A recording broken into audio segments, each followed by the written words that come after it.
Another extra kita natin dito sa ating munting tindahan. Shoutout nga pala din sa nagtitinda ng pandesal ay kaingay ako nagbo-voice over. Jelly milk na may condensed toppings niya.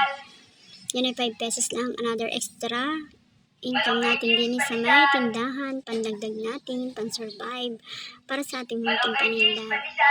Kaya malaking bagay din na meron tayong iba't ibang itinitinda para naman meron tayong may mapapagkunan kapag mahal ang ating benta.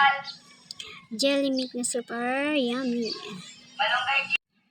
Tsaka 5 pesos lang ang pagbebenta ko dyan sa mga bata, kaya sila ay tuwan-tuwa. Kapag umaabas sila galing eskwela, yan na agad ang kanilang itinatakbo din sa may magtintindahan namin, jelly milk daw.